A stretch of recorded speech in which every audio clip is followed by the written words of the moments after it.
आता लोकांच्या मनामध्ये, तरुण मुलांच्या मनामध्ये म्हणजे जी सहजासहजी अलोकशाही भाषा वापरण्याकडे लोकांचा कल वाढतो आहे, याबद्दल सर तुमचं निरीक्षण आणि काय करता येईल हे तुम्ही सांगितलं तर बरोबर.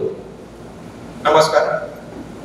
सरांच्या प्रश्नाच्या अनुषंगाने बोलण्यापूर्वी मी 1-2 मिनिटं फक्त इथे जे वेगवेगळ्या महाविद्यालयातून विद्यार्थी आलेले आहेत आणि भोसले नॉलेज सिटीचे देखील काही मोठ्या संख्येने विद्यार्थी आहेत. आपल्याकडे स्मार्टफोन आल्यानंतर 2 समाज निर्माण झाले, एक प्रत्यक्षातला समाज आणि दुसरा डिजिटल समाज, हा आभासी समाज. तुम्हाला चॉईस असतं तर तुमच्यापैकी अनेक जण आजच्या कार्यक्रमाला आलेही नसतात.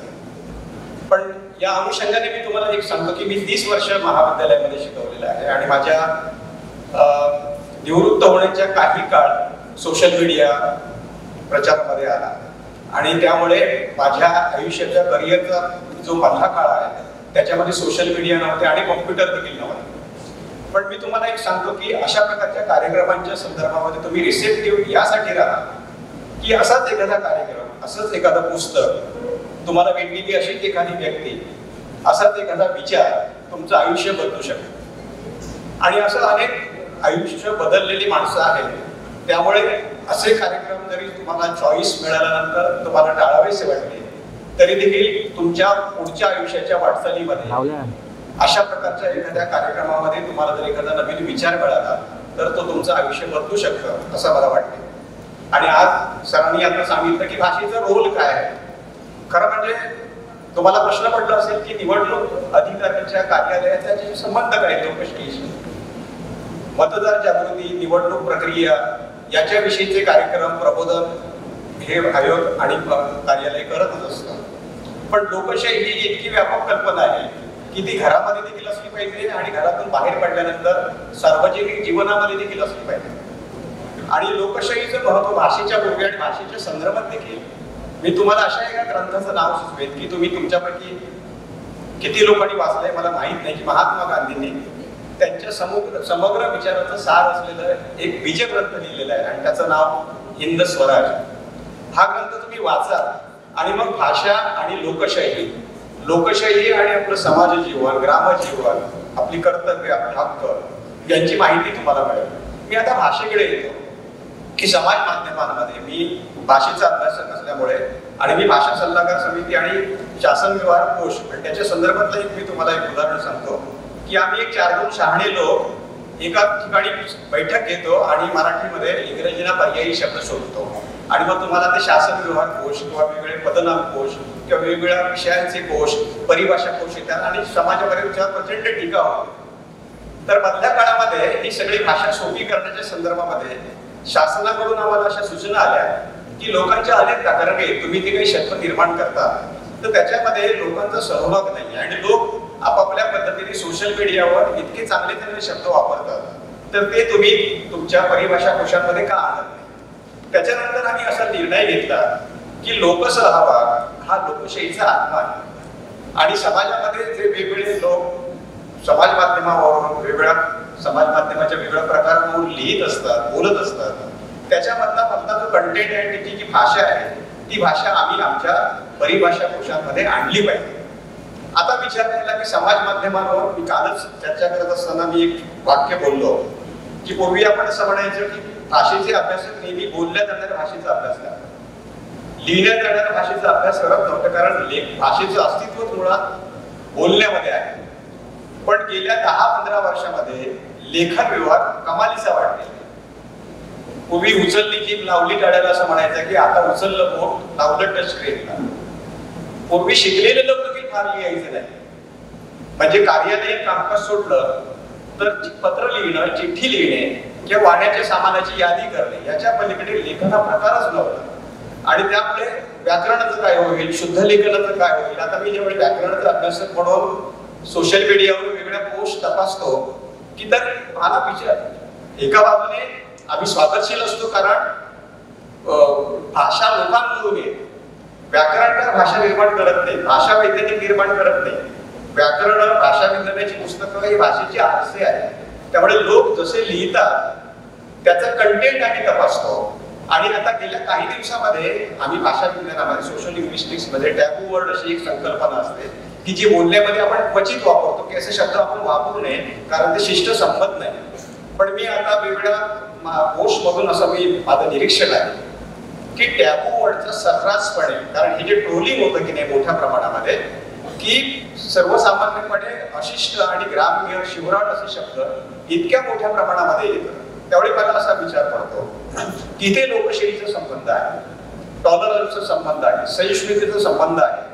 आपल्याला न पटणारं मत एखाद्याने समाज माध्यमावर व्यक्त केलं की त्याला अत्यंत हिंसक पद्धतीने लिंग्विस्टिक व्हायलन्स, प्रत्यक्षातला व्हायलन्स परवडला, रक्तपात होतो, पण भाषेतून इतका हिंसाचार घडतो.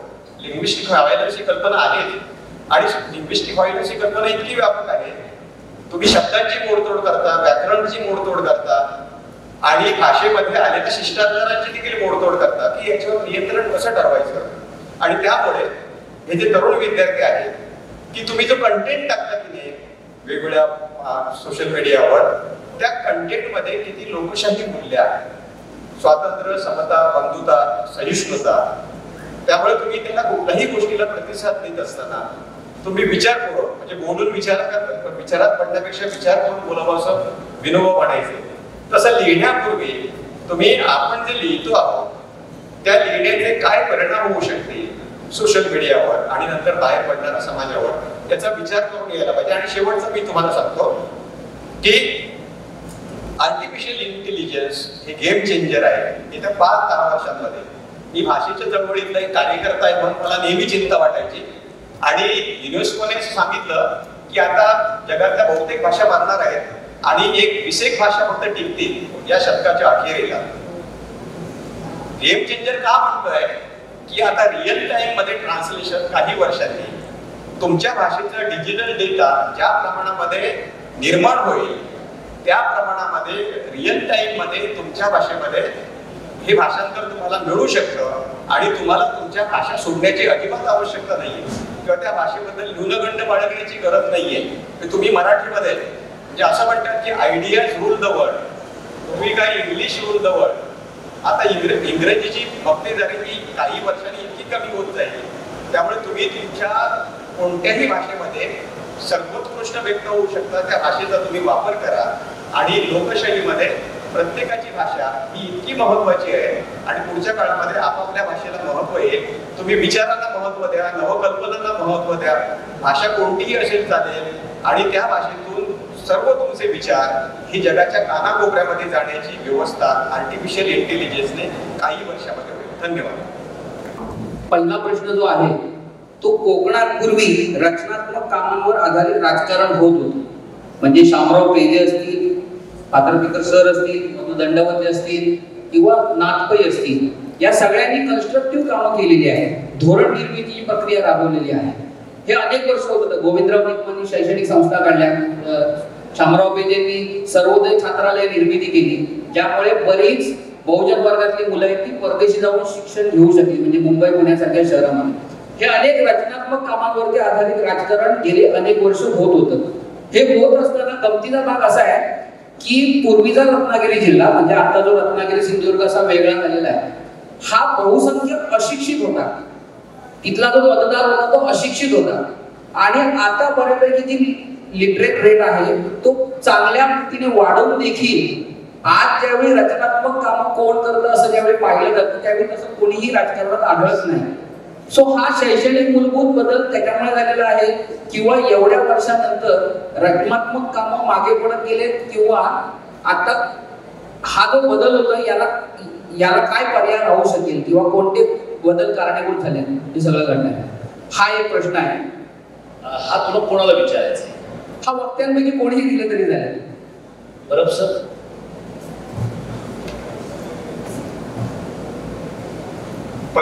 पंकजने जो प्रश्न विचारला की नाही तो प्रश्न मला देखील पडलेला आहे. त्यामुळे मला देखील असं वाटतं की हा प्रश्न मी कोणाला विचारा, पण मी माझ्या पद्धतीने त्याचं एक उत्तर शोधतो की पुन्हा मी डॉक्टर आंबेडकरांच्याच एका विचाराचा हे घेतो. बाबासाहेबांनी मला वाटते संविधानाच्या निमित्तानेच काही इशारे देऊन ठेवले होते की व्यक्तिपूजा आणि जाती धर्माचं राजकारण हे भारतीय लोकशाही समोरचे दोन महत्वाचे धोके आहेत. एक 4-5 वर्षांपूर्वी वर्षापूर्वी कोकणातील यबा दळवे त्यांना 94 वर्ष पूर्ण झाली. या निमित्ताने आम्ही एक स्मृती ग्रंथ तयार करायला घेतला होता आणि त्याच्या कामामध्ये मला त्यांनी इन्व्हाइट केलं होतं की, आणि खूप वर्षांपूर्वी ते इथे डॉक्टर म्हणून इथे आहे आणि रचनात्मक कामाचा एक समाजवादी आमदार यांचा चांगला त्याचा हे होता नाथपय मधुदंड होते आणि इतकी थोर परंपरा असलेली माणसं ज्यांनी खूप मोठं रचनात्मक आणि वैचारिक असं योगदान दिलं. त्या कोकणामध्ये गेल्या काही वर्षामध्ये अत्यंत लोकशाही विरोधी आणि अविचाराला पोषण देणारं अशा प्रकारचं राजकारण हे कसं काय उभं राहू शकतं या याच्यामध्ये. आणि मी त्याचा शोध घेतो. मी गेल्या 3-4 वर्षामध्ये कुडाळमध्ये मी नियमितपणे राहतो आहे आणि मला खरोखरच चिंता वाटली. मी इथल्या काही कवींना विचारलं, लेखकांना विचारलं की जिथे नागपूर होऊन गेले, तिथे मधुदंडवते होऊन गेले, यबा सारखे समाजवादी डॉक्टर होऊन गेले, त्या कोकणामध्ये अशा प्रकारचं रचनात्मक कामाला छेद देऊन केवळ अशा प्रकारचं भावनिक अशा प्रकारचं राजकारण करणारं एक वर्ग कसा काय निर्माण होऊ शकला आणि शिक्षणाने देखील याच्यामध्ये बदल कसा नाही घडला. कारण मी तुम्हाला आणखी एक उदाहरण देतो की 30 वर्ष शिकवल्यानंतर आता मला समाज माध्यमावरून माझेच काही विद्यार्थी इतक्या हिंसक पद्धतीने कॉमेंट्स करताना मला दिसतात आणि मला आश्चर्य वाटते की ज्यांना मी 3-3, 4-4 वर्ष शिकवलं, जरी माझ्या शिकवण्याचा विषय हा लोकशाही जीवन पद्धती वगैरे नसेल तरी सुद्धा भाषाविषयी शिकवताना, साहित्य शिकवताना तुम्ही सहजपणे जीवन मूल्यांचं देखील शिक्षण विद्यार्थ्यांना देत असतात आणि इतके धर्मांतर विषयक आणि 2 जाती धर्मांमध्ये अतिशय विद्वेषाचं वातावरण निर्माण करणारे माझे विद्यार्थी कसे काय असू शकतात. आणि त्यामुळे मला असा प्रश्न पडतो की शिक्षणामुळे माणूस अधिक लोकशाही मूल्यांचा पुरस्कर्ता आणि आचारकर्ता होतो का, तर मला त्याच्याबद्दल शंका वाटते. कारण खूप शिकल्यानंतर त्या माणसाचा जर स्वभाव आणि त्याची उपदत प्रवृत्ती ही जर लोकशाही विरोधी असेल तर तो अत्यंत फॅनेटिक होतो आणि समाज विरोधी, समाज विध्वंसक होतो असा माझा अनुभव आहे. आणि मला असंही आढळलेलं आहे खूप निरक्षर असलेले, कमी शिकलेले लोक देखील लोकशाही मूल्यांचा आदर करणारे आणि रचनात्मक राजकारणामध्ये स्वतः सहभाग घेणारे देखील असं असतात. त्यामुळे या प्रकारचं रचनात्मक काम करण्यासाठी आणि लोकशाही मूल्यात्मक जगण्यासाठी शिक्षण म्हणजे औपचारिक शिक्षण हे किती उपयोगाला पडू शकतं याच्याबद्दल मला शंका आहे. आणि त्यामुळे मी एखाद्या प्रदेशामध्ये इतकी मोठी समृद्ध परंपरा असताना रचनात्मक कामाचा वारसा निर्माण करणारा समाज शिकून देखील साक्षरतेचं प्रमाण आता खूप वाढलेलं आहे. सिंधुदुर्ग आम्हाला वाटते आपल्या राज्यातील सगळ्यात मोठा साक्षर असा जिल्हा आहे आणि त्या जिल्ह्यामध्ये अशा प्रकारचं अरचनात्मक आणि अलोकशाहीवादी अशा प्रकारचा विचार रुजू शकेल अशा प्रकारचं वातावरण गेल्या काही वर्षांमध्ये कसं काय निर्माण झालं याचा खरं म्हणजे वस्तुनिष्ठपणे शोध घ्यावा लागेल. कारण इतकं कसं काय बदल होईल. समोरच्या श्रोतावर्गामध्ये विद्यार्थ्यांबरोबर पालक पण पाहिजे. कारण कुटुंब आणि शाळा ही लोकशाहीची बीजे रोजाडणारी 2 महत्वाची अंग आहेत. इथे समजायला पाहिजे मला काय करायचं आहे ते, मला मुक्त व्हायला द्या.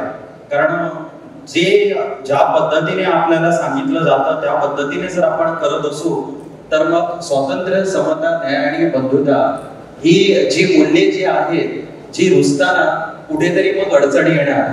घरामध्ये एक वेगळा विचार असणार आणि शाळेत येऊन दुसरा विचार असणार आणि ही दुविधावस्था जी आहे ती मुलांमध्ये मग नंतर निर्माण वगैरे होते.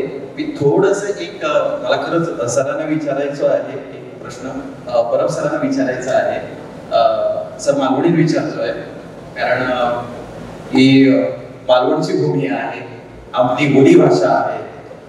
सर 1600 पेक्षा जास्त मालवण बोली भाषा असणारा आपला जो देश, त्याच्यात आपली मालवणी, जास्तीत जास्त भाग आपलं डोंगराळ, सह्याद्रीच्या कुशीत असणारे आम्ही सगळी माणसं असत. सर असे भरपूर भाग असत अख्ख्या महाराष्ट्रामध्ये असत की जे या डोंगराच्या कुशीत मिठी मारून राहतात. त्यांना भाषेचा विषय काय माहित नाही, त्यांना लोकशाही माहित नाही, त्यांना एकच माहित सकाळी उठल्याच्या नंतर माझा पोट कसा भरला. बाकी ताईंना खयचेच धंदे माहित नाही काय करूचा काय नाही असं जर तुमचो भाषेचो विषय आहे मला हेंका आम्ही जर शिकवून गेलो तर ह्यो गेलो माका शाणपणा शिकवू या मला मोठं गेलो खयचो येते ही भाषा आपल्याकडे येते मग सर हेंका आपण कसं शिकवूया या सहज भाषेमध्ये की हे सुद्धा योग या लोकशाहीमध्ये कारण योग खरो असा जे या सह्याद्रीच्या कुशीत रवणारी जी माणसं असतात ना तेही याच्यात योग आहे तर काय करता येईल आपल्या की या मालवणी बोली भाषेमधून त्यांना आपण या लोकशाहीच्या आनंदी जीवनामध्ये घेऊन येऊ शकतो.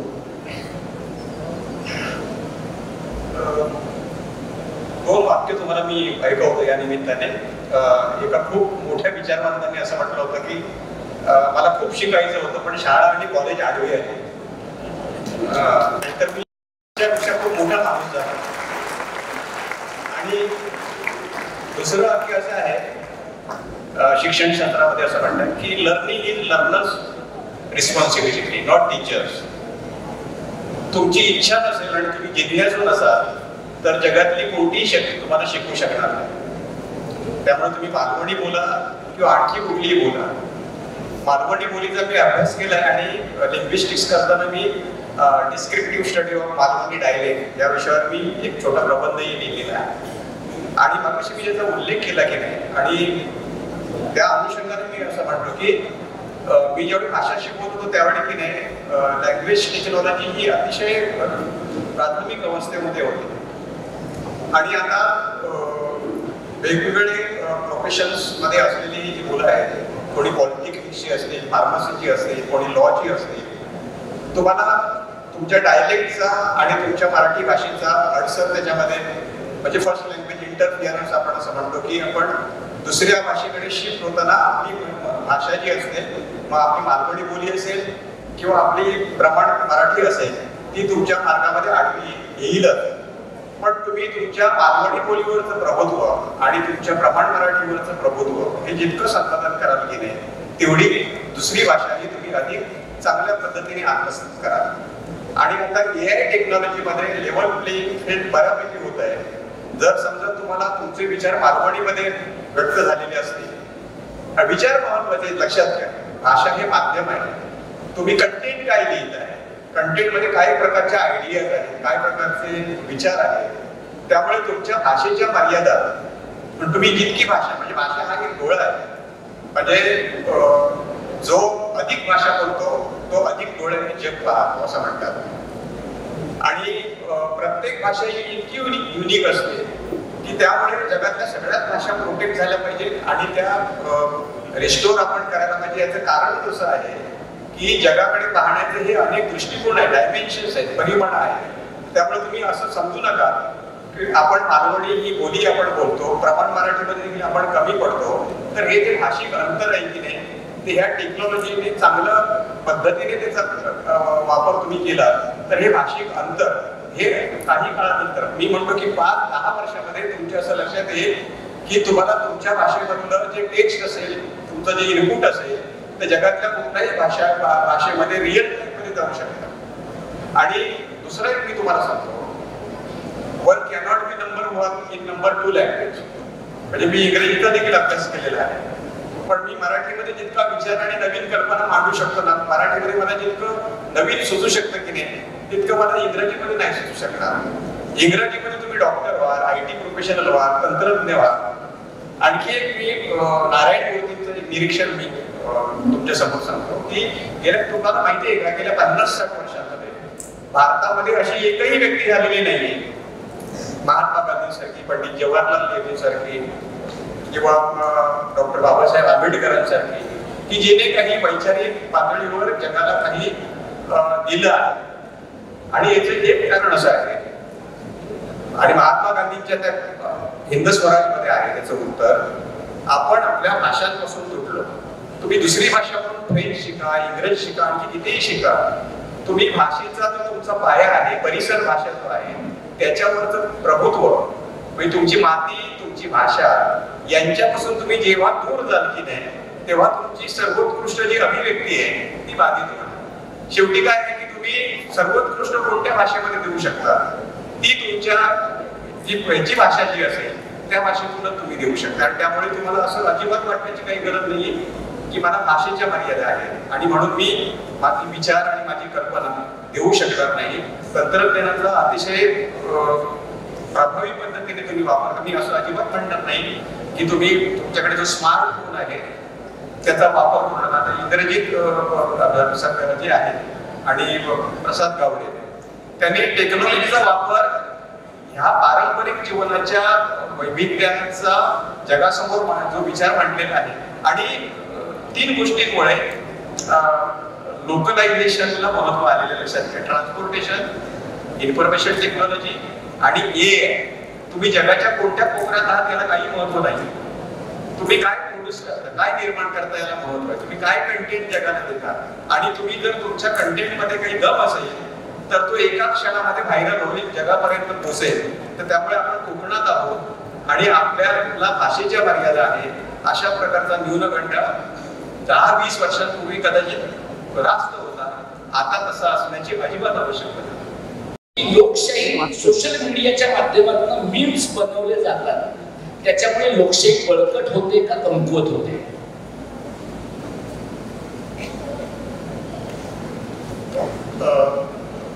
याचं उत्तर एक हो किंवा नाही असं मला वाटत नाही. की तंत्रज्ञान हे एक साधन आहे आणि तंत्रज्ञानामध्ये एक तर असं आहे की ते वापराचं सार्वत्रिकीकरण झालेलं आहे. खूप मोठ्या प्रमाणामध्ये आता मीम्स आणि इतर गोष्टीच्या रूपाने कंटेंट येतो आहे. पण एक खरं आहे की प्रत्येकाला आपल्याला जे काही वाटतं आहे ते जगासमोर मांडता येईल. त्यामुळे तंत्रज्ञानाने एका अर्थाने अभिव्यक्तीचं सार्वत्रिकीकरण केलं असं म्हणत असताना हे लोकशाहीकरण देखील केलेलं आहे. आणि तंत्रज्ञानामध्ये इतकी ताकद आहे की एका वर्गखोलीमध्ये भाषण देऊन लोकशाहीचं जे भलं करता येणार नाही ते तुम्ही अशा प्रकारच्या नवीन तंत्रज्ञानाच्या माध्यमातून तुम्ही करू शकता. त्यामुळे मला असं वाटतं की तुम्ही या मीम्सचा कशा पद्धतीने वापर करता आणि मीम्स बनवणाऱ्याची मूल्यदृष्टी काय आहे याच्यावर देखील ते अवलंबून आहे. आता तुम्हाला माहित असेल की फेक न्यूज इतक्या मोठ्या प्रमाणात येत आहेत आणि आता काही पेपर्सना, वर्तमानपत्रांना फेक न्यूज व्हेरीफाईड करून सत्य बातम्या काय आहेत याची पुढची आवृत्ती द्यावी लागते किंवा ही खोटी बातमी आहे. म्हणजे इतक्या पद्धतीने अवास्तव आणि चुकीची माहिती या माध्यमातून बाहेर येते आणि त्याचं व्हेरिफिकेशन करून त्याची सत्यता पडताळणारी देखील ऍप्स काढावी लागतात. याच्यावरून तुम्ही लक्षात घ्या की सोशल मीडियामध्ये वापर हा सगळ्यांचाच होत असल्यामुळे प्रत्येकाच्या प्रवृत्तीनुसार आणि मूल्यदृष्टीनुसार त्याची अभिव्यक्ती होते. हे शेवटी त्या व्यक्तीच्या अभिव्यक्तीवर अवलंबून आहे असं मला वाटतं.